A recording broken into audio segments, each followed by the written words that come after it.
Assalamualaikum warahmatullahi wabarakatuh. Selamat pagi, siang, sore, dan malam saya ucapkan kepada Bapak Andri Suryana selaku dosen pengampu mata kuliah metodologi riset. Perkenalkan, nama saya Nanda Ramadhani dengan NPM 2022-415082 dari kelas R6B Pendidikan Biologi. Pada kesempatan kali ini, saya akan mempresentasikan hasil ujian akhir semester saya dengan judul Pengaruh Kemandirian Belajar terhadap Kemampuan Pemecahan Masalah Biologi. Yang pertama itu ada latar belakang. Pendidikan berperan strategis dalam membentuk dan membimbing siswa untuk beradaptasi dengan lingkungannya serta meningkatkan kualitas sumber daya manusia di era globalisasi menurut Hidayat R. dan Abdillah 2019. Biologi sebagai salah satu bidang ilmu penting berkontribusi dalam menghadapi tantangan global melalui pemahaman tentang kehidupan dan lingkungan serta pengembangan teknologi dan inovasi di berbagai bidang. Biologi merupakan cabang ilmu pengetahuan yang berfokus pada kehidupan makhluk hidup. Salah satu materi dalam biologi itu adalah genetika. Genetika ini Genetika ini merupakan salah satu materi biologi yang memiliki konsep yang kompleks dan abstrak, meliputi pewarisan sifat, ekspresi genetik, dan pola hereditas. Kompleksitas materi ini tuh menyebabkan banyak peserta didik itu mengalami kesulitan dalam memahaminya. Menurut Setiawani 2019 dalam Dewi 2023. Untuk mengatasi hal tersebut, peserta didik itu perlu memiliki kemampuan pemecahan masalah biologi yang baik dalam mempelajari materi genetika.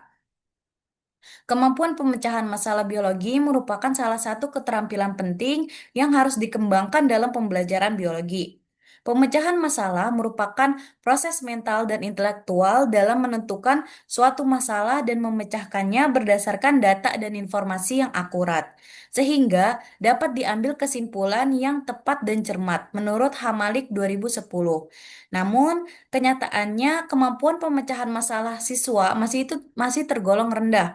Berdasarkan hasil program for International Student Assessment atau PISA, diketahui bahwa peserta didik di Indonesia memiliki kemampuan pemecahan masalah yang rendah, ditunjukkan oleh hasil asesmen pada bidang sains sebesar 396 di tahun 2018, lebih rendah 7 poin dibandingkan dengan hasil tes pada tahun 2015 dari Hidayanti DKK 2023. Salah satu penyebab rendahnya kemampuan pemecahan masalah biologi siswa adalah aspek afektif, yaitu kemandirian belajar.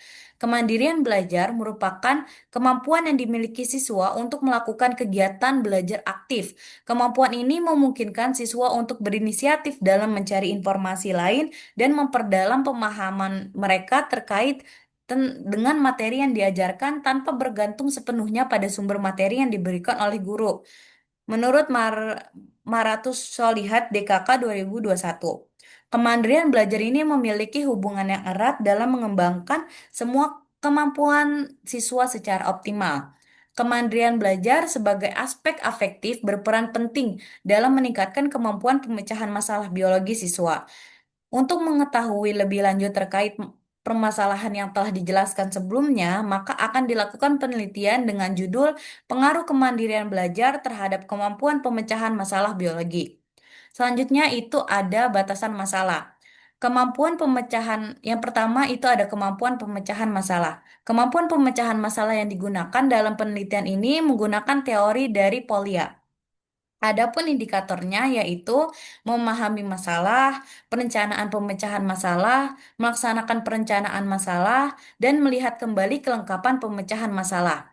Yang kedua, itu ada kemandirian belajar. Kemandirian belajar yang digunakan dalam penelitian ini menggunakan teori dari Sumarmo 2015. Adapun indikatornya yaitu memiliki inisiatif untuk belajar, mendiagnosis kebutuhan belajarnya sendiri, mampu menetapkan target atau tujuan belajar, memilih strategi belajar, memilih dan menggunakan sumber belajar, mengontrol diri, mengatasi kesulitan belajar, dan mengevaluasi hasil belajar.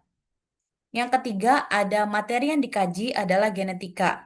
Selanjutnya itu ada rumusan masalah. Berdasarkan latar belakang, identifikasi masalah, dan batasan masalah yang ada, maka rumusan masalah dalam penelitian ini adalah apakah terdapat pengaruh kemandirian belajar terhadap kemampuan pemecahan masalah biologi. Selanjutnya itu ada metode penelitian. Jadi jenis penelitian ini adalah kuantitatif dengan metode survei korelasional. Survei korelasional ini itu bertujuan untuk menghubungkan antar variabel. Variabel X, kemandirian belajar yang dipandang secara umum dan tidak dipecah menjadi beberapa kategori, serta tidak terjun ke lapangan untuk melakukan treatment, melainkan mengukur variabel apa adanya untuk membuat prediksi. Selanjutnya ada desain penelitian.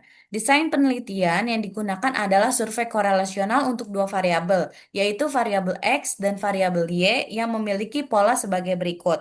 Variabel X-nya itu adalah kemandirian belajar dan variabel Y-nya itu adalah kemampuan pemecahan masalah. Yang terakhir itu ada teknik analisis data. Analisis statistiknya itu untuk dua variabel. Yang pertama ada statistik deskriptif. Digunakan untuk memberikan gambaran umum tentang masing-masing variabel. Pengelompokan data menggunakan aturan Stargess jika diperlukan. Perhitungan data itu menggunakan mean, median, modus, ragam, dan simpangan baku. Visualisasi menggunakan histogram dan poligon, distribusi data kemandirian belajar dan kemampuan pemecahan masalah. Yang kedua itu ada uji persyaratan analisis. Itu ada uji normalitas menggunakan uji Lilliefors atau uji Ci-kuadrat yang digunakan untuk mengetahui distribusi data dari masing-masing variabel. Itu ada variabel kemandirian belajar dan variabel kemampuan pemecahan masalah. Juga ada uji linearitas untuk memastikan bahwa hubungan antara variabel ini bersifat linear. Juga dilakukan analisis regresi sederhana sebagai dasar uji korelasi. Yang ketiga itu ada uji hipotesis. Jadi uji hipotesis ini disesuaikan dengan hasil uji normalitas dan uji linearitas. Jika data normal dan linear, maka gunakan uji korelasi person atau product moment. Hitung koefisien korelasi dan uji signifikasi, dan sertakan uji keberartian koefisien regresi. Namun, jika data itu tidak normal atau tidak linear, maka menggunakan uji korelasi Spearman. Yang kemudian hitung koefisien korelasi peringkat dan lakukan uji signifikasi. Dan yang terakhir itu ada uji keberartian koefisien regresi. Sekian paparan presentasi yang saya dapat sampaikan. Kurang lebihnya mohon maaf jika ada kata-kata yang salah mohon dimaafkan. Wassalamualaikum warahmatullahi wabarakatuh.